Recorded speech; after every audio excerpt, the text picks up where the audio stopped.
রান্না বান্না কমপ্লিট বন্ধুরা। তো আজকে রান্না বান্না না দেখিয়ে চলো তোমাদের একটু ছাদে নিয়ে যাই। ছাদে গিয়ে ছাদের গাছগুলো টবগুলোর কী ব্যবস্থা হয়েছে দেখে আসি। সেইগুলো একটু আমার সঙ্গে গিয়ে দেখবে তোমরা। চলো যাই। ছাদে যেতে গিয়ে সিঁড়িতে দেখো গাছগুলো, এই গাছগুলো কেমন লাগে তোমাদের জানিও। আমার তো খুবই ভালো লাগে।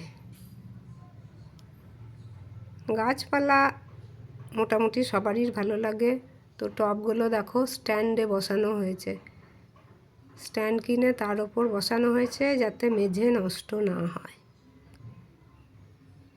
স্ট্যান্ডগুলো দেখতেও বেশ সুন্দর, ফ্যান্সি একদম।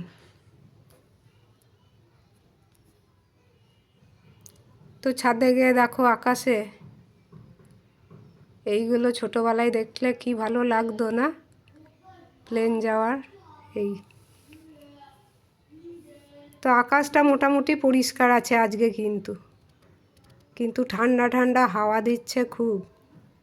ছাদেতে বেশ ভালোই ঠান্ডা হাওয়া আছে আজকে। কদিন উঠিনি তো আজকে উঠে দেখলাম ছাদে যে খুব ঠান্ডা ঠান্ডা হাওয়া দিচ্ছে। আর গাছগুলো দেখো, গাছগুলোই দেখাবো বলে এলাম। এটা দেখো পালং শাক, টবে বেরিয়েছে, বীজ ফেলেছিল, এখন বেরিয়েছে কচি কচি শাক। আর দেখেছো ছাদের গাছগুলোকে সব ছাদের মেঝের থেকে তুলে স্ট্যান্ডের ওপর বসানো হয়েছে যাতে ছাদ ড্যামেজ না হয়ে যায়। প্রত্যেকটা গাছকে, বেশিরভাগ গাছকেই, সবগুলোই প্রায় স্ট্যান্ডের উপর বসানো হয়েছে। এই স্ট্যান্ডে বসানোর কারণই হচ্ছে যাতে ছাদ ড্যামেজ না হয়ে যায়। আর দেখবে এইভাবে স্ট্যান্ডের উপর রাখলে পরিষ্কার করতেও কিন্তু খুব সুবিধা হয়। ছাদ পরিষ্কার পরিচ্ছন্ন রাখার জন্য এই স্ট্যান্ডগুলো খুব সুবিধাজনক। তো তোমাদের যারা ছাদে গাছ লাগানোর অভ্যাস আছে, এই ধরনের স্ট্যান্ড কিনে নিয়ে তার ওপর ছাদে গাছ লাগাবে।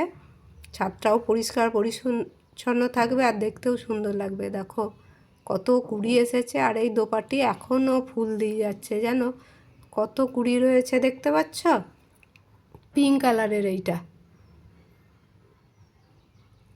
আর ছাদের এই ইনকাটা দেখো কত ভোরে কুড়ি এসেছে, আর সব ফোটার সময়ও হয়ে গেছে। কিন্তু দারুণ লাগে যখন ফোটে এই ইনকাগুলো, বড় বড় হয়ে ফোটে। আর এই দেখো লাউ গাছ, দেখেছ সে মাথা তুলে কোথায় উঠছে, তার একটি ছোট্ট মাচাও বেঁধে দিয়েছে। আর গাছটিতে কিন্তু অনেক ফুল এসেছে, দেখতে পাচ্ছ ফুলগুলো, এগুলো লাউ ফুল।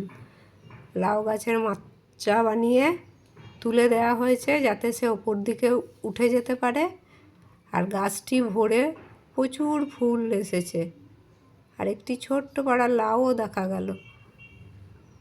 তো কেমন লাগছে, এই দেখো লাউটি ঝুলছে, লাউয়ের মাচাটি ছাদে। টমেটো গাছটা দেখেছ কীরকম ভরে ফুল এসেছে? যদি টমেটো হয় তো অনেক হবে। আর ছাদটা কেমন পরিষ্কার পরিচ্ছন্ন লাগছে স্ট্যান্ডের উপর টবগুলো তুলে দেওয়ার জন্য, একদম পরিষ্কার পরিচ্ছন্ন।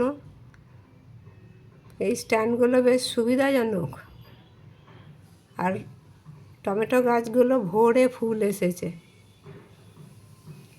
লঙ্কা গাছটা হাওয়ায় দুলছে। এটা সর্ষে বীজ পড়ে, হয়তো সর্ষের দানা পড়ে হয়েছে লঙ্কা গাছটা, দারুণ লাগছে। পুঁই শাকও রয়েছে। আর এই লেবু গাছটা দেখো পাতা নেই একটাও, একটি পাতা, আর কত ফুল দেখো। এই ডালটাতে তো পাতাই নেই কিন্তু ফুল কত। গাছটা সারা বছর ভরে ভরে লেবু দিচ্ছে, এত লেবু হয় গাছটায় যে বলার নয়। প্রচুর লেবু হয় সারা বছর ধরে, গাছটা একদম ভরে লেবু হয়েছে, এখনও হচ্ছে। আর এই পিঙ্ক কালারের দোপাটিটা এখনও ফুটেই যাচ্ছে। তো ছাদের এই গাছপালা কিন্তু প্রচুর পরিচর্যা করতে হয় বন্ধুরা। তোমরা যারা ছাদে গাছ লাগাও তারা জানো যে কত খাটনি গাছের পেছনে। যে করে তার প্রচুর পরিশ্রম দিতে হয় দিনে রাতে, সকালে বিকেলে জল দেওয়া, তাদের যত্ন করা, সার দেওয়া, খোল দেওয়া, তাই না? তো কেমন লাগলো বাগানটা জানিও কিন্তু ছাদের।